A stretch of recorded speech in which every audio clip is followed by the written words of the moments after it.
जालना महापालिकेचा पहिला महापौर भाजपचाच होणार. भाजपा नेते तथा माजी आमदार कैलास गोरंट्याल यांची प्रतिक्रिया. अर्जुन खोतकराचा टांगा धुळ्यात पलटला आहे आणि त्यांचा घोडा जामिनासाठी हायकोर्टात चक्रा मारत आहे. गोरंट्याल यांची खोतकरावर निशाणा. खोतकर यांचा घोडा जामिनासाठी फिरत आहे. ते जर असंच बोलत राहिलं तर मी त्यांचा घोडा सर्वोच्च न्यायालयापर्यंत नेईल. गोरंट्याल. अर्जुन खोतकर इमॅच्युअर आहेत. मॅच्युअर व्यक्ती आणि इनमॅच्युअर व्यक्ती कधी एकत्र येऊ शकत नाही. गोरंट्याल.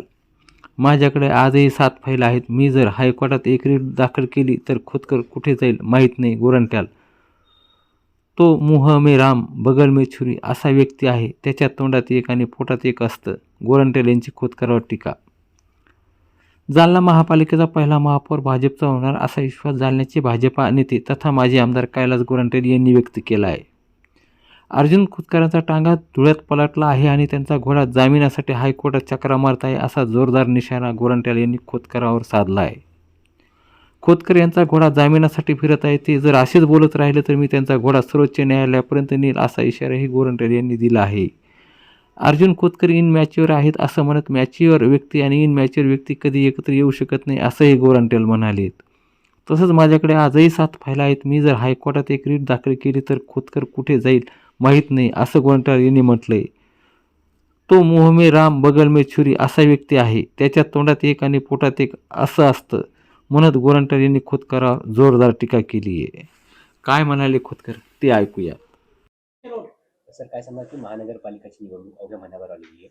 कशा प्रकारची तयारी आहे आणि युती संदर्भात आपला काय प्रस्ताव असणार आहे? बघा, टोटल 16 प्रभाग आहे आणि 65 कॉर्पोरेटरची निवडणूक होणार आहे. त्यासाठी आम्ही गेल्या काही दिवसापासून फॉर्म वाटप करत होतो. चांगला प्रतिसाद लोकांचा भेटतो. 500पेक्षा जास्त 500पेक्षा जास्त फॉर्म आमच्याकडून लोक घेऊन गेलेले आणि 350पेक्षा जास्त लोकांनी जमा केलेले आहे आणि रिस्पॉन्स चांगला प्रकारे आहे आणि मला वाटतं की येणाऱ्या काही दिवसानंतर महापौरचा झेंडा भारतीय जनता पार्टी फडकणार. बरं, एक राजकीय प्रश्न. लोणीकर आणि दानवे बऱ्याच वर्षानंतर एकत्र आलेले आहे. जालन्यात खोतकर आणि गोरंट्याल यांचं मनोमिलन होईल, बिलजिमान होईल अशी चर्चा आहे.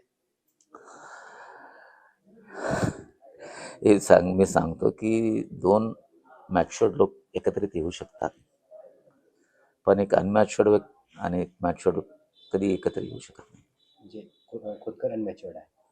तर तुम्ही समजून घ्या. मी ते बोलत, जनता तसं बोलते, मी बोलत नाही. घोडे फरार आम्ही भाजपचा टांगापलटी घोडे फरार करू असं. हो हो हो हो हो हो मला माहीत पडलं ज्या दिवशी दानवे साहेब आणि लोणीकर एकत्रित झाल्यानंतर यांनी असं बोललो की टांगा पलटी आणि घोडे फरार. आता हा बाबू पवार आहे ना, त्याचा डायलॉग आहे, याचं पण नाही, ते चोरून आणला आहे. एक दुसरा त्याचा टांगा तर त्या धुल्यामध्ये पलटला आहे त्याचा टांगा आणि त्याचा घोडा फिरतो जामीनसाठी हायकोर्टात. जर असंच बोलत पाहिलं मग त्याच्या घोड्याला सुप्रीम कोर्टकडून पळवणार. हां, ते लक्षात ठेवलं पाहिजे. असं बोलणं बरोबर नाही. तुम्ही पळवणार तो? हां, मग काय, तो जर आम्हाला आमच्या पार्टीबद्दल असं बोललं तर आम्ही काय सोडणार का त्याला? माझा थोडी अपमान आहे, ते आमच्या पार्टीचा अपमान आहे. मग तो वाचला कोणामुळे रे? ते धुले प्रकरण, त्याचा टांगा पलटीला पडलं ना, त्या दिवशीपासून बॅकफुटवर आहे ना, त्याला कोणती रिस्पॉन्सिबिलिटी देत नाही. त्याने हा व्यवहार केला म्हणून आमदाराचे आचारसंहिता केले, मुख्यमंत्री आणि डेप्टी मुख्यमंत्री तिन्ही बसून. त्या लोकमतमध्ये आले, तुम्ही बघा. आणि याचं नाव उल्लेख आहे त्यात, धुल्या प्रकरण आणि याचं नावाने उल्लेख आहे की असं वागतात म्हणून आमदाराच्या आचारसंहिता पहिल्यांदा बघायला भेटतं आम्हाला. माझा आणि गोरंट्याल यांचं काही व्यक्तिगत शत्रुत्व नाहीये किंवा माझ्या त्यांच्या मनाविषयी कुठली कटुता नाही आहे. जे काही त्यांच्या मनात आहे असं खोतकर म्हणतात. मुख में राम बगल में छुरी असला व्यक्ती आहे तो. तर तोंडात एक असतं, पोटात एक असतं, तोंडात एक असतं. पर्सनल जाण्याचं काम तोच करतो. तर रावसाहेब दानवेचा असेल, राजेश टोपेचा असेल, माझा असेल, व्यक्तिगत तो जातो. इतिहास बघा तुम्ही, आम्ही कधी व्यक्तिगत गेलं नाही. मी नवीन आमदार असताना विलासराव देशमुख मुख्यमंत्री होते. त्याच्या दर्शना प्रकरण मग जर मी मागे लागला असतं ना तर जेलमध्ये गेलं असतं, तर अख्खा कुटुंब जेलमध्ये गेलं. मी गेलं नाही त्याचं. त्या कृषित पण बाजारीसाठी त्याचे 7 फाईल माझ्याकडे, 7. मला जर मी हायकोर्टात एक रीट दाखल केली ना, तो कुठं जाईल ते माहीत नाही. पण आपण जात नाही, तो करतोय नाटक.